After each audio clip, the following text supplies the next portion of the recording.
మెత్త ఇది విషపూరితమైన మొక్క. ప్రకృతిలో కొన్ని మంచి మొక్కలతోనే కాదు, కొన్ని విషాన్ని నింపుకున్న మొక్కలు ఉన్నాయి. అవి మంచి కొరకు ఉపయోగిస్తారు. అలాగే చెడు కొరకు కూడా ఉపయోగిస్తూ ఉంటారు. కాకపోతే మంచి కొరకు ఉపయోగించినప్పటికీ డాక్టర్ సలహాలనేటివి చాలా అవసరం. మెత్త దీన్ని మనం చేన్లల్లో, పంటలలో చాలా ఎక్కువగా చూస్తూ ఉంటాం. ఇవి చూడడానికి చాలా అందంగా ఉంటాయి. కాకపోతే వీటి వల్ల కూడా ఉపయోగాలు అనేటివి ఉన్నాయి. అవి ఇప్పుడు ఏంటో చూద్దాం. ఇది వగరు, చేదు, తీపి రుచులను కలిగి ఉంటుంది ఈ ఉమ్మెత్త. అంతేకాకుండా ఇది శరీరానికి వేడి మరియు మత్తుని పుట్టిస్తాయి.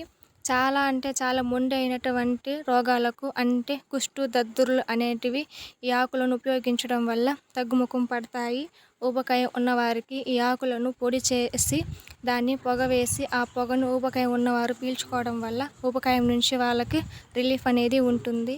ఈ నల్ల ఉమ్మెత్తు, తెల్ల ఉమ్మెత్తు మరియు ఆకుపచ్చ ఉమ్మెత్తు అనేటివి 3 రకాలైనటువంటి ఉమ్మెత్తు పూలు అనేటివి మనకు దొరుకుతూ ఉంటాయి. అంతేకాకుండా వీటిని ఉపయోగించేటప్పుడు సరైనటువంటి డాక్టర్ సలహాలు అనేటివి చాలా అవసరం. కొందరికి వీటిని వాడడం వల్ల కొన్ని రకాలైనటువంటి ఇన్ఫెక్షన్లు,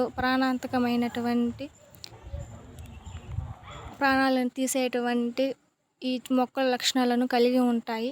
కాబట్టి డాక్టర్ సలహా తీసుకొని ఎంత మోతాదులో తీసుకోవాలి, ఎంతెంత ఎప్పుడు ఏ టైంకి ఎలా తీసుకోవాలనేది డాక్టర్ సలహాలు తీసుకొని వాడాలి.